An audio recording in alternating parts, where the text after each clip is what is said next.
Hello, and welcome to Non Sequitur News for July 27th, 2024. It's Season 3, Episode 209. I am Mayor Watt, and that is the visualizer for the Sentient AI from the future. Good evening, ohmTown citizens, or actually, good day. Yeah, today is, we're doing today what we normally do on Sunday, and that is all of the shows. Those shows being Non Sequitur News, and then we're not going to do Reality Hacker because we did it yesterday, but it's going to post tomorrow. And then we're going to do Wanted and WarCrafters, the Continuity Report, Technology Today, and Four Wheel Tech, and Rapid Fire, although the Sentient AI has an assignment and will probably bow out. Anyway, and then next week is going to be really odd. So we kind of go radio silent this coming week. But that's okay. Everything is powered by ohmTown.com. So if you want all of these articles that we're talking about, you can click on the show notes. Click the links in the show notes. That'll take you over to ohmTown. You can read the little snippet just like we do. Follow the links that you find are interesting. That'll take you to the source for all of our news.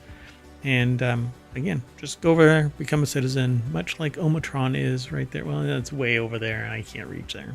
Anyway, because my hand will fall off. See if I try. Oh, anyway.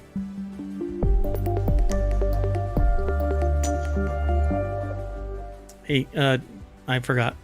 Today we're going to be talking about Assassin's Creed Olympics opening ceremony. Smaller crew size due to automation, I say. Star Wars miniature sells for $1.55 million. Activision experimented on Call of Duty players. Egyptian artworks below Nile. The little white tables of Tesla. That actually has canon here in ohmTown. Details you missed during the opening ceremony. Kind of indicative of modern events, it seems. All of this makes sense when we get to it. GTA 6 has a strike exemption, the craziness of contracts. And finally, writers' earnings fell $600 million due to strike. Normally, I would go, all of that's going to be brought to you by ohmTown.com, so here's our intro, but I mashed the button that runs the intro already, so production values. So let's just get into today's articles. The first article is over in WarCrafters, which is one of the shows that we put together. It'll be later today. The 2024 Olympic Games opening ceremony goes full Assassin's Creed parkour on Paris's rooftops. The author writes, I didn't know the 2024 Olympic Games were starting today or that they were in France, so the author has was extra surprised when the opening ceremonies looked like a scene out of a classic Assassin's Creed game. I mean, this sounds interesting. I didn't see the opening ceremony. Yeah, I didn't see it either. What's interesting is I've been interacting with other streamers, and nobody really cares. So I think out of all of the people that have been talking about, I'd say anything, we've been saying the most about the Olympic Games, mainly because of what they had to sleep on. And somebody else brought up the fact that they ordered 300,000 condoms, the most ever purchased. And based on interviews that I've watched, the reason why so many people, or why they're going through so many condoms, is because who isn't going to take home a grip of condoms from the 2024 Summer Olympics? You can only get them during the Olympics. Like a logo or something on it. Yeah. I mean, it's a thing and it's kind of surreal. You're like, well, whoa. I understand summer games, but this is a little different. Anyway. So Ubisoft's hooded icon helped deliver the flame to kick off the 2024 games in France. And we're not talking about Snoop Dogg, because he also carried a very large torch. So Ethan Gash, I think, or Gak, I'm not sure how they pronounce their name, their last name, from Kotaku.com, put the article together. And if you've never heard of Assassin's Creed, you'll have to go and look it up, really, because it's the same kind of world building, but you basically go through, you go back in time to facilitate changes to the timeline, but there's more to it. But it's a historically aligned game of dispatching various people. So apparently everyone else was too. The opening ceremony for the year's games kicked off in Paris on July 26th and running through August 11th. Featured everything you need to know about French culture, including soccer star, it's Zinedine Zidane, or a beheaded queen, and what appeared to be a mysterious revolutionary era figure in a hood leaping off rooftops. All it was missing was a giant baguette. So stereotypes of stereotypes. So yeah, that's really hyping on the French location. Yeah. Yep. There are a bunch of links that are embedded in the article, but I don't allow that. So it is what it is. I don't want to improperly grab content from somebody. Right. Oh, okay. I didn't get the connection. I mean, obviously the publisher is French, so. And so what's weird really is like pulling that into the actual, I mean, it's Assassin's Oh, I know Creed. why they did it. Huh. Because they've just announced in the last maybe week that they're going to have Olympic esports starting soon. And I bet this is kind of the getting people ready for that. Interesting. I suppose so. Ubisoft is a French company, appeared to tease the surprise cameo of its history defending killer in a couple of posts earlier today, one winking at the official Olympics account, another sharing a trailer for Assassin's Creed Unity, the one that takes place in France during the French Revolution. So, hey, nothing like hyping up. Never mind. Anyway, the author says that they're not in a position to judge. Maybe those naysayers would have felt differently if the assassin had jumped off a restored Notre Dame cathedral into a giant cart of hay. Because that's actually something that you can do to hide from your enemies. So if the Olympic Games in France have you pining for a getaway you can't afford, Assassin's Creed Unity isn't the worst alternative. And I think that's why a lot of people like watching people play games or playing games. They want to get away, which is why we don't talk about certain things here in ohmTown. It isn't to say that it isn't aggregated into ohmTown. It's just something that we don't talk about regularly. I might make a snarky, colorful offhand comment, but anyway. My soapbox is sociological, not political. So let's keep charging through or assassinating all of these topics. See what I did there? Oh, yeah. Yeah. I can't think of a way to work Creed in, though. No. Well, yeah, that's true. It's harder. That's a harder one. So the next article is over in Hatch Ideas. Top pilots union sounds alarm as regulators consider smaller crew sizes. Because, you have to have record profits. You can't put more money into your operation. No. You wouldn't want to have more safety. Right. Yeah. Basically, fewer people doing more with less. And I say it's because of automation. There was just now a fly-by-wire automatic pilot that can take off announced. So you don't really need a pilot anymore. Pretty soon we're going to be able to do Uber jets and they'll just swing by, pick us up. They fly really slow with a door open, ironically, and you can just jump in. But yeah, aerospace giants have been accused of putting profits ahead of safety as officials consider cutting the minimum number of pilots required on commercial flight decks from 2 to 1. Look, 50% more profits instantly. We saw how well that went in the railroad industry. Oh yeah, sure. Why don't we just stop looking at them to maintain them? We can just go, well, we have them on a plan, so we don't have to look. Yeah, sure, sometimes the bolts fall out, but it's not us that are falling prey to this. It's all of you customers. So the move, which is currently being evaluated by the European Union Aviation Safety Agency, or EASA, would weaken standards to the lowest common denominator, the world's largest union of pilots has warned. Yeah, you'd have one person flying the plane, and if all hell breaks loose, there isn't anybody there that can take over. Isn't that the whole purpose of having two? Redundant systems, yes. On particularly long flights, or not, late flights, or a bad day, they could not feel well, and still, because they have to fly to make money, they don't call in sick, so they get sick in the air, or they become delirious, or all kinds of things you want to fail over. I think that this is asinine. So the article's over at theguardian.com. The author of this is Michael Sanato.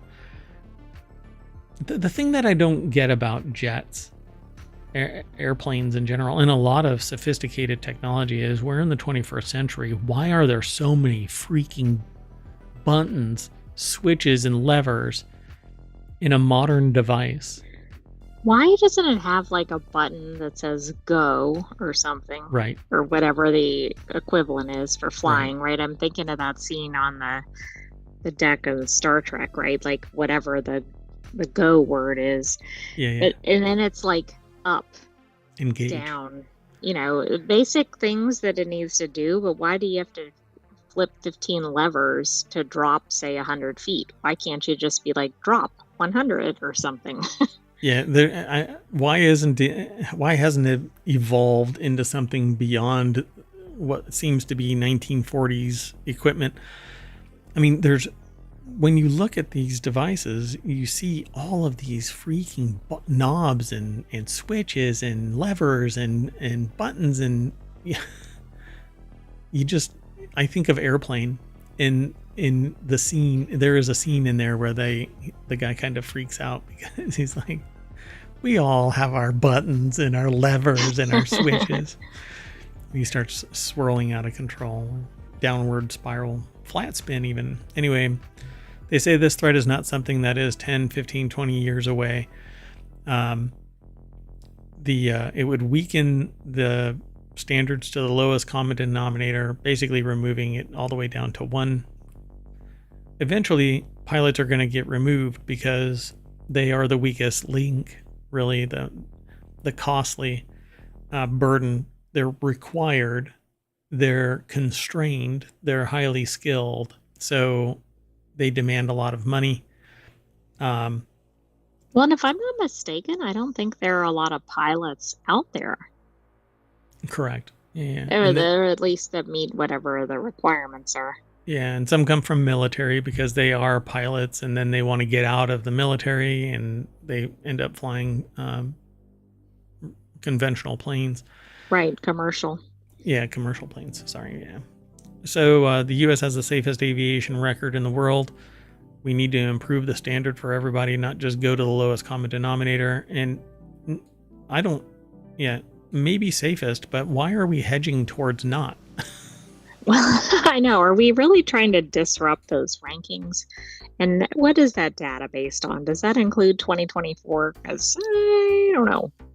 Well, we're still safe. They're not dropping out of the sky entirely. They're just dropping out of the sky precariously. They just dropped to 150 feet or whatever. Right. It's almost multiple like times. It's an Olympic sport, to see how close to the... What would it be called? Like acrobatic aviation or something? Sure, yeah. I mean, that sounds more like those old-timey air shows. The spontaneous landing. So ESA is looking at the safety of extended minimum crew operations, or MCO, where one pilot would leave the flight deck to rest during long flights, leaving one pilot at the helm. Many long flight currently staff 3 pilots on the flight deck so that pilots can alternate rest in 8-hour shifts. The reduction was proposed by aircraft manufacturers Airbus and Dassault. ESA is also investigating the safety of single pilot operations for cargo flights. And it's all about risk management. I don't want to rely on just one pilot. I want more. I want 2 minimum, 3 on any flight. 1 can go rest. There's always a backup. Always a backup. And I don't think that I'm going to get one of the flight attendants to go charging down the aisle and say, oh, the captain is incapacitated. I'll take the helm. Right, or just like when they need medical, right? Does anybody know how to fly a plane? Oh, goodness. Yep. Yeah, exactly. Airplane all over again. Anyway, then the article kind of devolves into other situations with technology being helmed by one person, like boats, planes. Right. Well, they also talk about a 0-person operation, Trains. which I thought was interesting. That was in here. And they compare 0 to 1 as being equivalent, which isn't saying much for Right. the capability or whatever of the pilots. But I know it's all about whether the technology is sophisticated. Yeah, and we got to stop putting people or profits over people. You got to stop. What I was originally going to say was we got to stop putting people at risk for profit. So, Right. But I think both of those work. And I have to say, I always appreciate the Guardian articles. I think they always go into a good level of detail. It's not just surface information like we see from some news outlets. yep, that's why I aggregate them. All right, let's keep going. The next article is over in the Continuity Report, which is another one of our shows. Star Wars Starfighter miniature sells for $1.55 million, and Princess Leia's bikini goes for $175,000 at auction. A filming miniature of the Y-Wing Starfighter helmed by Gold Leader, who aided Luke Skywalker in destroying the Death Star in 1977's Star Wars A New Hope, sold for a whopping $1.55 million on Friday at Heritage's July entertainment auction. Another highlight of the collection was a Princess Leia gold bikini costume from Jabba the Hutt's set. I wear a gold thong, and I will easily sell you that gold thong for $170,000. You know what? I'll give you a deal, $150,000. Okay. Maybe you should put it up for auction on ohmTown. ohmTown, yeah. ohmTown auctions. Yeah. Yeah. All you need is a check for $150,000 and an appointment with your psychiatrist. So you get some therapy afterward. So Carolyn Giardina over at Variety.com put the article together. I guess that's the gold bikini. Let's see. $1.55 million for the Y-Wing Starfighter, but apparently not Skywalker's. So No, which I thought was interesting. Presumably that one would command a higher price. yeah. Let's see. Return of the Jedi from Jabba the Hutt's scenes in 1983's Return of the Jedi sold for $175 million. That's the bikini. The ensemble includes 7 pieces from ILM's chief sculptor, Richard Miller's collection of bikini brassiere, bikini plates, hip rings, an armlet, and bracelet. So I guess that. I don't know. There's other stuff in this article, but you can go and check it out. Should I wear that? I would advise against that. Really? On Continuity Report? That'll be the new set design? Oh, no. Moving on. Next article's over in WarCrafters. Yet another one of our shows. Activision Blizzard, or Activision, let me just rephrase that. Activision secretly experimented on 50% of Call of Duty players by decreasing skill-based matchmaking and determined players like skill-based matchmaking, even if they don't know it. So if you ever find yourself in the middle of an argument about Call of Duty and want to toss a tank of gasoline on the fire, recite these 4 letters. SBMM, or Skill-Based Matchmaking, is the invisible system by which Call of Duty as well as most modern multiplayer games, match you with similarly skilled players so that every matchup is as fair as possible. Okay. Oh, I didn't know this was done. Yeah, but I think that it's kind of... It relies on the stats that are generated, not necessarily the actual skill of the player. You could have some bad days or whatever. I suppose it's all based on consistency and statistics. So if you have the same number of kills, it doesn't necessarily embody the player itself, but it's the data results at the end of each game.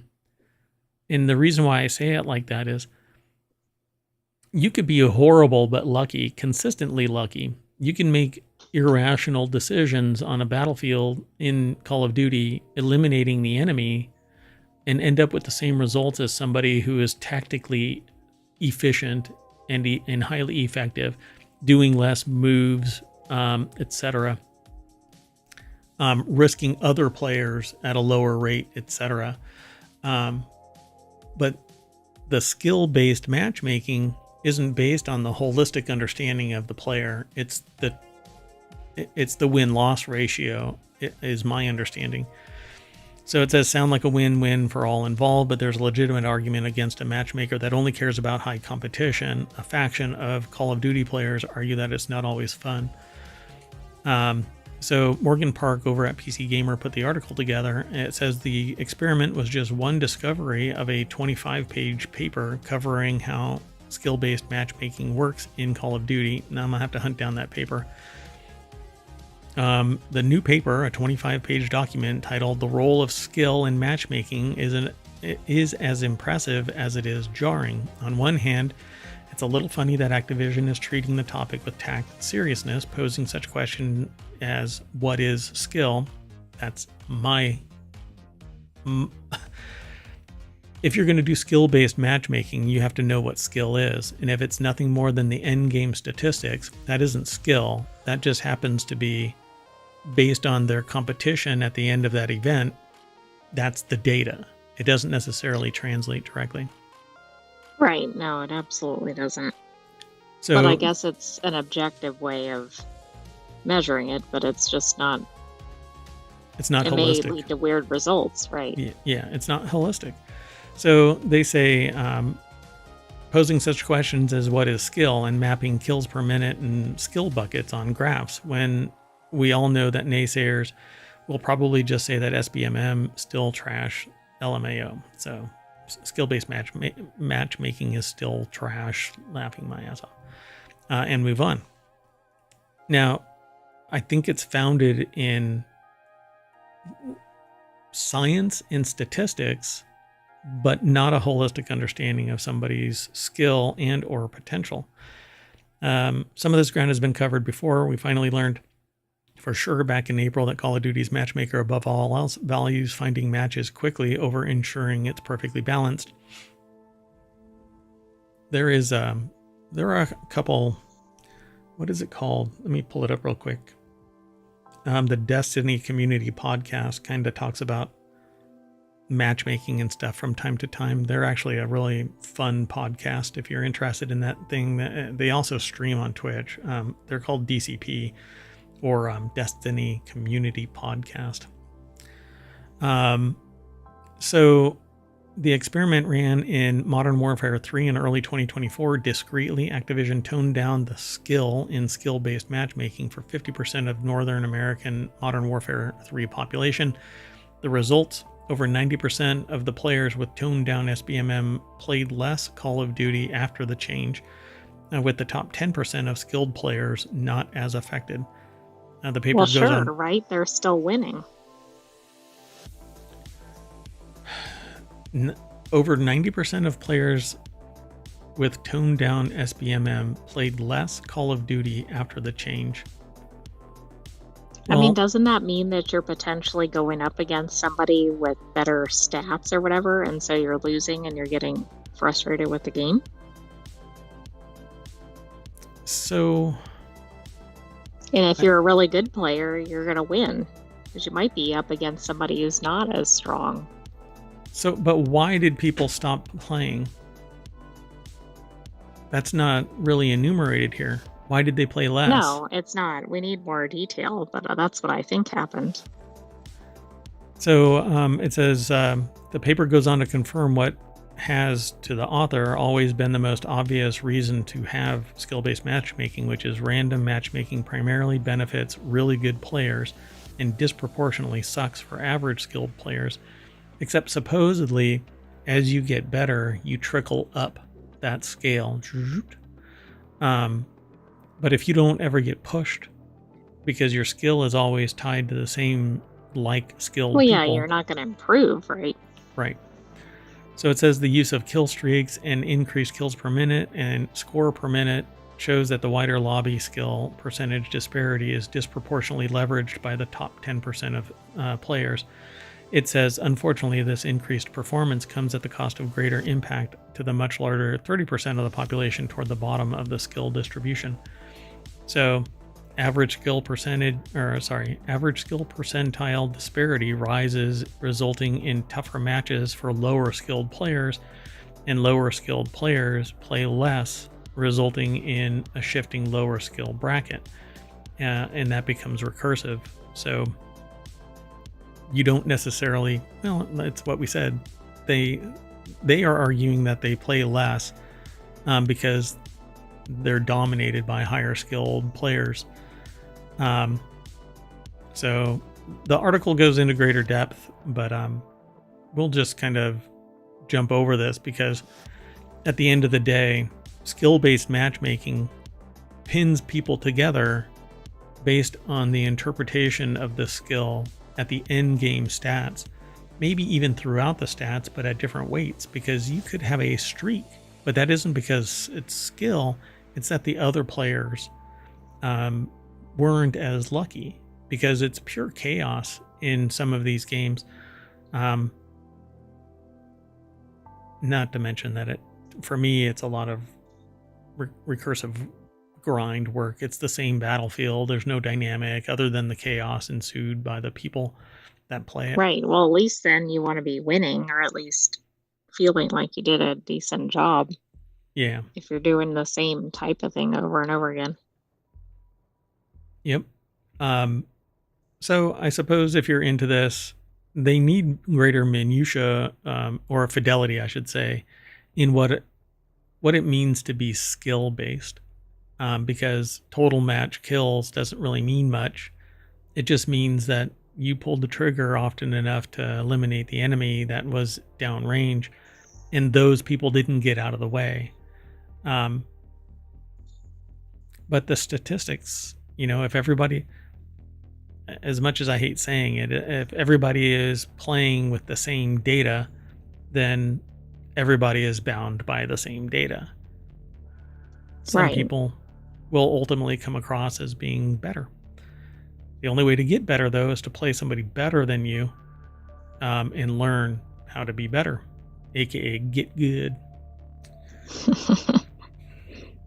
All right, let's keep going. Next article is over in Non Sequitur News. Archaeologists find ancient Egyptian artworks hidden below Nile waters. The underwater finds include inscriptions and depictions of various ancient Egyptian pharaohs, according to researchers.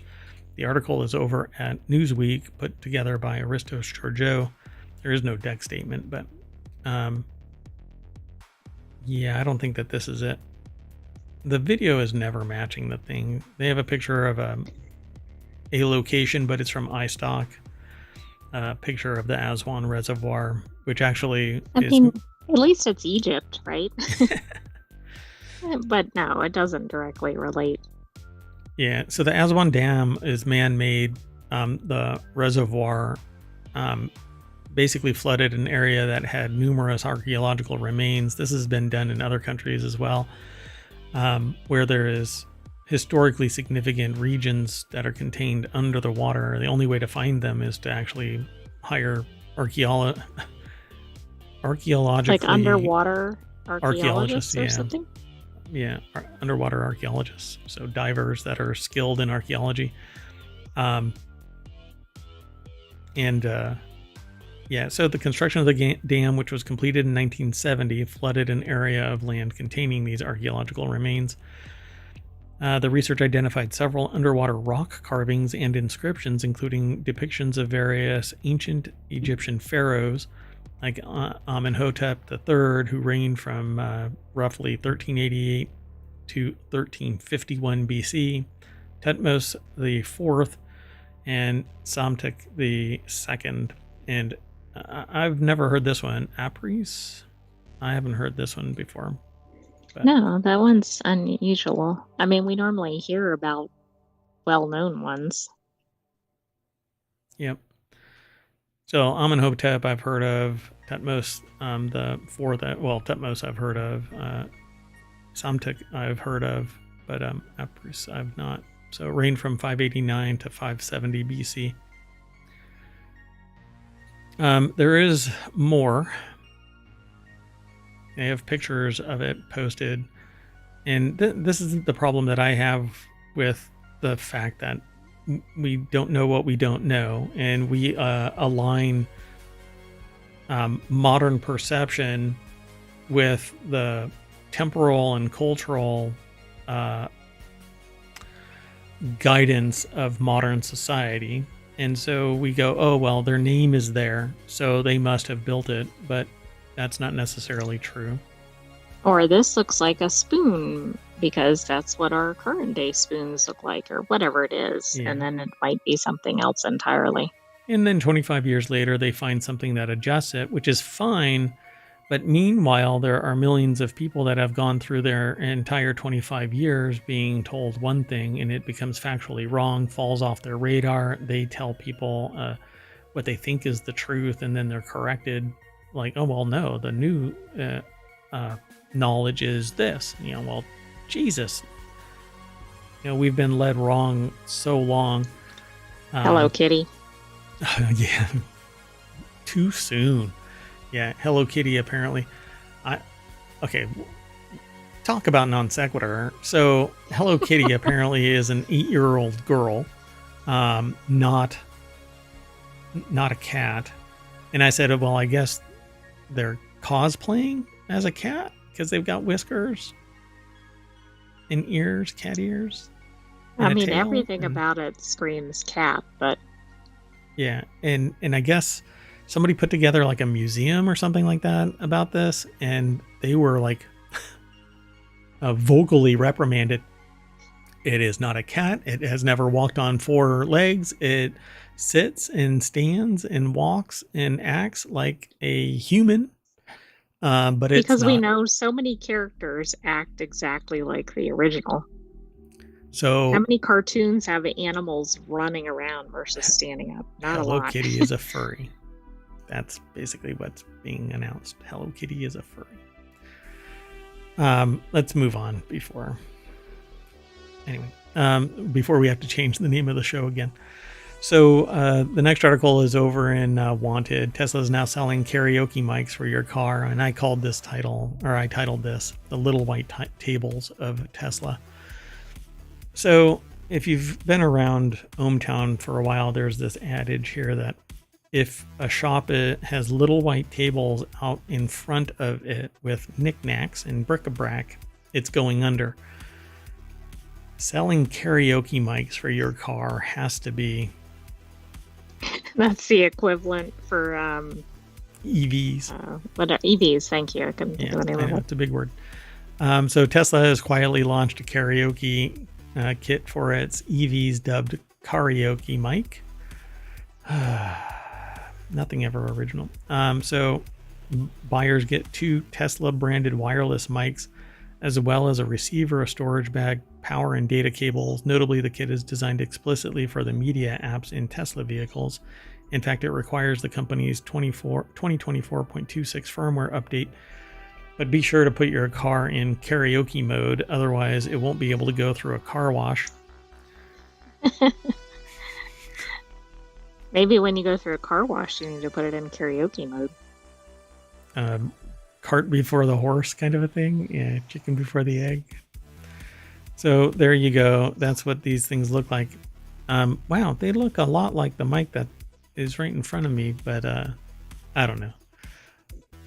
It actually looks like that mic down. You know what? Never mind. I'm just not gonna I'm doing like a cat thing. Or a dog. Squirrel. Roger Fingus over at pocket-lint.com put the article together. Do me a favor, go to pocketlint.com and tell me. I think it's a holding page, but it may actually go somewhere. It looks like it's a blog. The last time it was used was in 2009. Oh, interesting. Okay. Well, pocket-lint.com is where you want to go for this article about Karaoke Mic, a Tesla branded karaoke kit for its EVs. The kit costs $215 in the US, although Tesla says it won't ship the product to Alaska, Hawaii, Puerto Rico, or the Virgin Islands because they don't exist. They're fictional additions to the continental United States, the contiguous United States. I'm sure somebody's actually believing that. To check if the car is compatible, you'll need to navigate to software or additional vehicle information on your dash, and then ask yourself why. Anyway, at the moment, for example, you can get a $300 phone charger based on the Cybertruck, or drinking cups ranging from mugs to liquor glasses. The most expensive novelty is the $1,650 Cyber Quad, essentially a 10-mile-per-hour ATV for kids. For a brief time, Musk's Boring Company was offering a short-range flamethrower. That's what you definitely want kids running around with. It's all like bric-a-brac, like pick me bro kind of stuff. Yeah, it's kind of unusual. Fanboy I don't know, maybe they could focus on their cars. Yeah. How about increase the range, lower the price, increase the quality, break out a sander and edge, like sand down the sharp edges on the fever dream that is the Cybertruck. Waterproof it, maybe, so that it's not. So, honest to God, I've seen more Teslas dead on the side of the road than I've seen in motion, in person.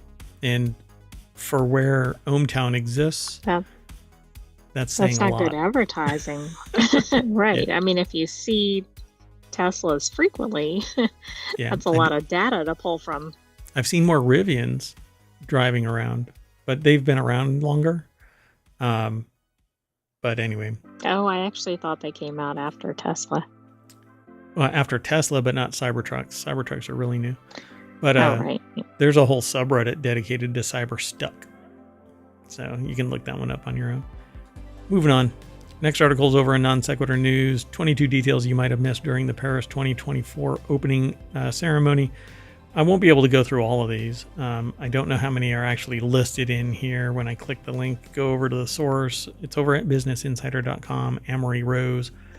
And since we're about halfway through the show, to get today's Non Sequitur News, you hit exclamation point NSN over on Twitch. You'll be able to get the show notes on YouTube and in the podcast later today, but I try to get them done in between shows, but we've got 6 shows that I got to do today. But that'll give you all of the links for today's show. And if you want all of the show note commands so that you can get it from the other or all 7 of our shows, there you go, exclamation point show notes. And if you want to get the podcast form, you can do exclamation point pod. Now, only Reality Hacker and Non Sequitur News are up to date in the podcast because we post them live. Like today is when the others will go live. Actually, that's not true. They're not going to post until tomorrow. We're going to stick to our normal schedule for distribution. That way people who are expecting it on the Sunday night get it on Sunday. That said, let's talk about these 22 details that we might have missed. Let's hope that they don't actually say one of them until we get to the article, which is just after this one. We're kind of heavy on Olympic. Olympics. It's one of the major events going on right now, so I think that's appropriate. Yeah. So first off, it's in Paris. Several allusions to famous French works of art, including Les Miserables. The bells of Notre Dame were rung for the first time since the destructive fire in 2019. Well, that's a neat fact, and I'm surprised. I wonder if it's been ready, and they're like, no, we're waiting until the Olympics.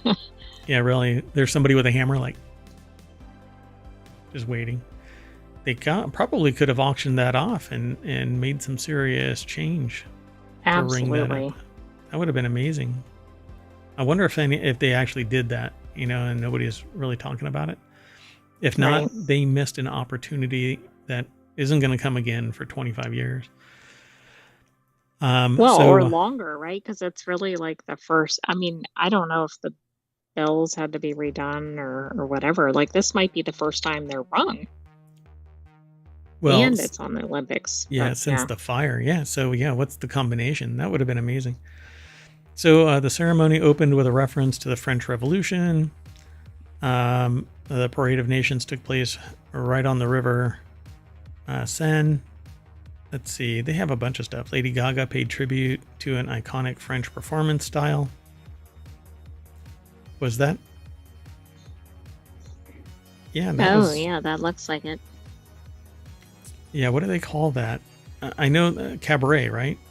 I thought that's what they call it. The feather dance. Yeah, I don't know. So Biles wasn't at the opening ceremony, but her family was. Whoops. Snoop Dogg actually carried the torch. Louis Vuitton cases will be featured throughout the games. I think that they should punt that, but that's okay. It's French. So,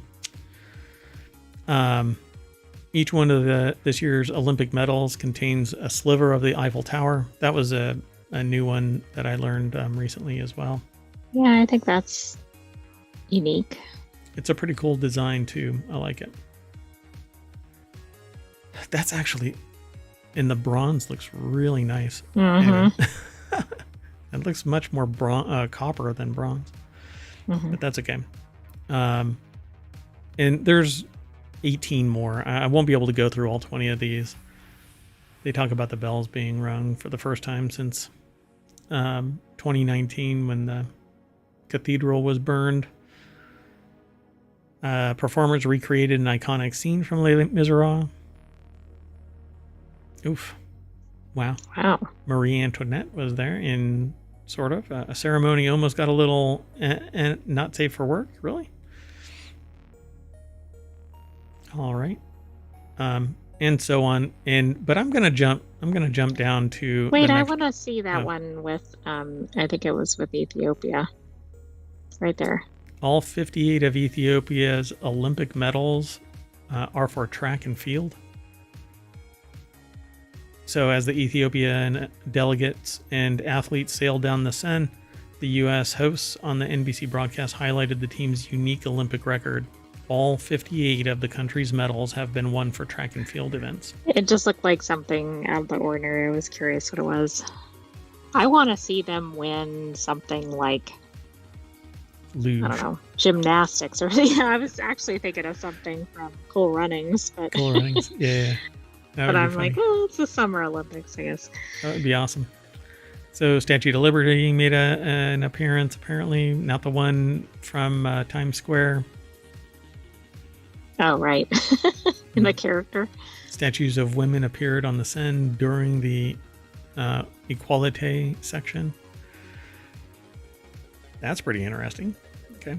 Anyway, there's quite a bit more, but I want to jump to the next article because I said kind of indicative of modern events.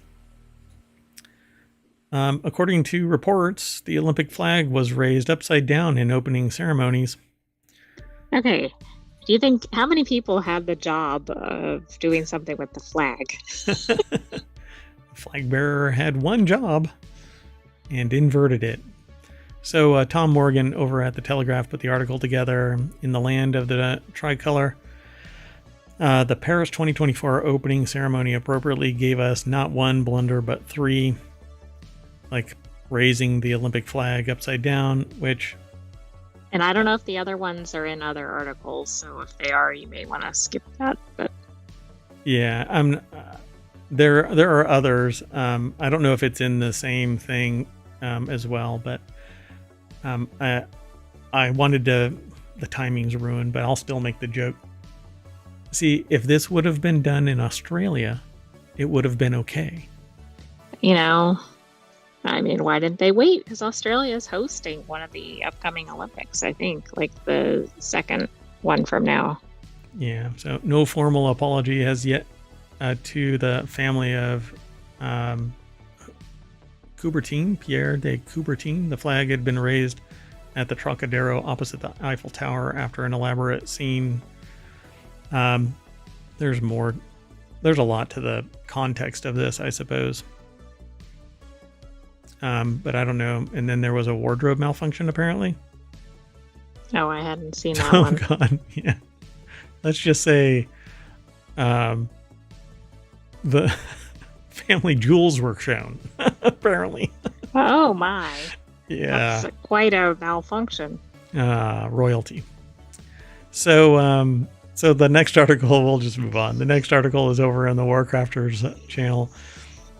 Actors Union not happy about a GTA 6 strike exemption, but confirms it's in the contract. Insane, but it's there. Video game actors are on strike. The approximately 160,000 member SAG-AFTRA union says the major game makers have refused to include sufficient protections against generative AI in their contracts. The game makers disagree, and for now, parties are at an impasse. The strike means that union actors will not work on new games in production at a number of major studios until they can all agree on a new contract. Take-Two Interactive, parent company of Rockstar, is one of the game makers being struck, but Grand Theft Auto 6, a game we expect to feature many gigs worth of dialogue, apparently has an exemption. The SAG-AFTRA strike technically only applies to recently started projects, which means GTA 6 is exempt. Tyler Wilde at PCGamer.com put this article together.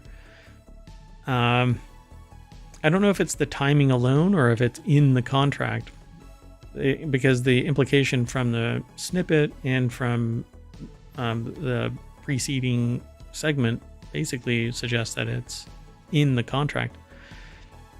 But maybe it's a timing thing. So, in an FAQ, SAG-AFTRA explains that some companies have games that cannot be struck due to certain contract terms, and so it is easier to think about the strike in terms of struck games as opposed to struck companies.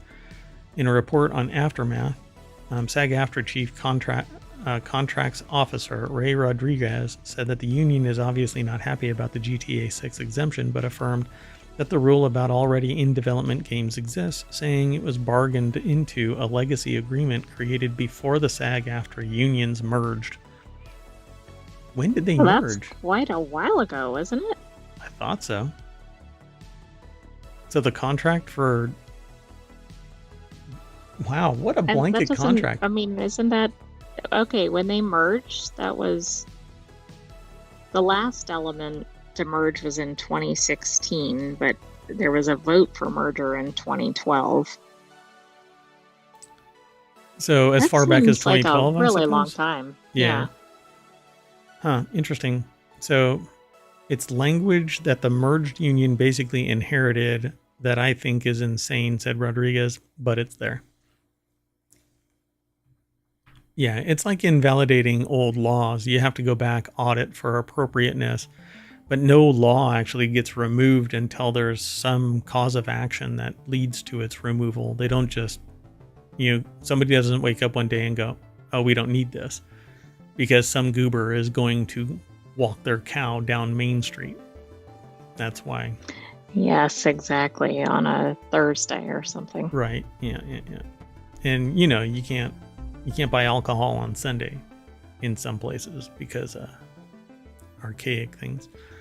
So the goal of the strike is to formalize fair compensation and right of informed consent for the AI use of actors' faces, voices, bodies, said SAG-AFTRA National Executive Director Duncan Crabtree, Ireland, in a statement this week. And we've talked about this here before, that we think it's rather absurd that just because somebody was contracted for a game, suddenly they can do whatever the hell they want to with their voice, face, likeness, etc. I think it's absurd. When the game is done, the agreement is done, you can't touch my brand, my identity. I will defend that as hard and fast as I defend the idea that AI and generative works is nothing more than a tool, and that I don't think that anybody should be able to say, well, this AI is this person. I don't think that you should be allowed to say, as a part of your business operation, this sounds like this person, because you're trading on the reputation, the provenance, the goodwill of the voice actor that it supposedly sounds like, not the provenance of that work itself. So I'm adamant about that. I think that it's going to be damn near impossible to shift me from that platform. So if you create a musical work, don't say that it sounds like Snoop Dogg. Why? Because it isn't. Exactly. It can sound like him, but it doesn't have to be labeled as him, right, or modeled after him. Right. If other people make that determination, fine. And you can, and when they ask, hey, did Snoop Dogg do this? You have to say no. You have to, otherwise it's fraud. And I would love for Snoop Dogg to come after you. But just because it happens to sound like Snoop Dogg. You think it'd be a real relaxed yeah, the litigation is like, yeah. Yeah, man. Show up if you want to. Yeah. Show up, we'll spark one up. We'll come to an agreement. You don't use my likeness. I don't set you on fire in the stage. Anyway, professionally, here's the technical terminology for this. If you're going to use AI, don't be a dumbass. Moving on. The last article for Non Sequitur News today is over in the Continuity Report, which again is one of our shows. Writers' earnings fell $600 million due to strike and industry contraction, WGA says. This is what we said was going to happen. Exactly. So TV and film writer earnings fell $603 million last year, or about 32%. At the end of the peak TV coincided with a 148-day strike by the Writers Guild of America. Writers' earnings reported for dues purposes dropped $1.29 billion in 2023. Adjusted for inflation, that's the lowest level since the writers' previous strike, I believe it's going to say. Gene Mattis over at Variety.com put the article together. Yeah, the writer strike in 2007, 2008. So employment also fell by 19.5% to 5,501 working writers, the lowest number since 2014. So a decade of growth wiped out, not because it's not the writers' union. It's not the union's fault. It's the greed of who hires them. It's their fault because they have record freaking profits, live in lavish houses, have tons of money and savings and life safety. But because people want to pursue something that they're passionate about, i.e. writing, they're at the whim of somebody hiring them, which again, people can hire whoever they want to, but because they want irrational margins instead of quality and giving opportunity, there could be, again, $603 million in earnings could have been doled out to fresh blood who thinks differently, writes passionately, writes well, and now they're going to have to grind that much harder to try and get a grip. And that's the thing that really drives me nuts. It's sociopathic. Instead of using the people, they're going to go, well, it's AI's fault. Well, no, it's not AI's fault because you can hire writers. Go hire writers. TV business shrank 14% from 600 shows to 516 in 2023. And now We did they're going to hear strike some again. instances of very highly paid actors who actually forfeited their salary so that they could pay writers during the strike, which I thought was a good move. Yeah, I agree. At least some of the money should have gone. But see, the thing is, it shouldn't depend on goodwill. No, it really shouldn't. I just mean people stepped up under the circumstances. They shouldn't have had to do that. Yeah. And that doesn't excuse whatever the studios were doing or not doing. Yeah. Yeah, exactly. And they think that they can execute on nothing. So without the writers, there is nothing to execute on, and you actually see it. But then there is this burden. They have to eventually either the union cracks or they leave and go and do something else. And if they leave and go somewhere else, then they can't focus on the writing, which means that they are basically phasing themselves out of the industry. So they're no longer a writer.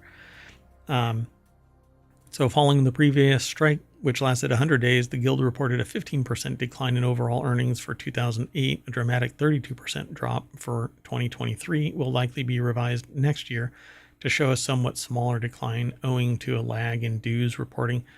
So it might bounce back. So in nominal terms, writer earnings set a record in 2022 at $1.89 billion adjusted for inflation. The peak was in 2019. But now in 2023, it declined. In addition to the regular earnings, writers received just shy of $600 million in residuals in 2023, a 3.5% gain from 2022. So where are the real losses here if the writers are making this, that, and the other? It's contracting. Not as many writers are employed. Exactly. I mean, and I assume they didn't count on the books as employed during the strike, right? Because they weren't getting paid, etc. And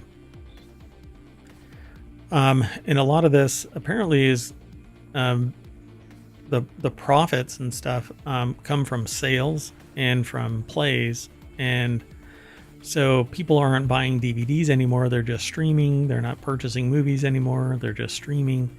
And those streams don't count at the same ratio as a sale. So it's pretty interesting. But the residuals, I think, that's something that needs to be renegotiated. And in the process of that renegotiation during the strikes, on the other side of it, they raise the rates for the consumer instead of reducing the margin, right? So the margin stays the same. More money goes to the various parties, including the investors. And the consumer is the one that's footing the bill instead of monitoring greed in society. But greed is good, apparently. Thank you. Well, I mean, that seems to be a mantra. True. So there's now another WGA. Well, there's a SAG-AFTRA strike, not WGA. There's a SAG-AFTRA strike now against games, video games. Right. This is the video game company one, right? Yeah. But this article is about the Writers Guild. Yes, but it could be video games in the future. Sure. Or video game creators. Yeah, the writers there too. So everybody's going to be striking. Everybody was striking. It's like Kung Fu Fighting. That. Yes, exactly. Oh, I caught the tune. Yeah. Anyway, that's it for non sequitur news for July 27th, 2024. So I am going to turn it off and on again and bring us back to the front page of ohmTown.com, where you can see there's already some new news, like how to watch the Olympic gymnastics live online, or an article about Jim Carrey and Dwayne Johnson in a horror movie called Witchboard that's being remade. Okay. Anyway, iMerWatt, and that's the visualizer that has very few synaptic. Yeah, I don't know. I'm not as active today for some reason. Well, I'll have to recalibrate it. I mean, we know that your representation here is muted compared to what it usually is, but It must be reflective of my processing power today. need some more downtime. I'll stick some more RAM in you. Well, good afternoon, ohmTown citizens. Thanks for joining us for Non Sequitur News. I am going to reset and we will do another show. It's probably going to be Wanted. Yeah, because I can do them in any order today, but I think I'll do them in the order that we normally do them on Sundays now, which is Reality Hacker and then Wanted. I did Reality Hacker yesterday along with the Sentient AI, but I think the Sentient AI is going to be on location with a task that only a Sentient AI from the future can do. So, cheers, everybody. See you in a little bit.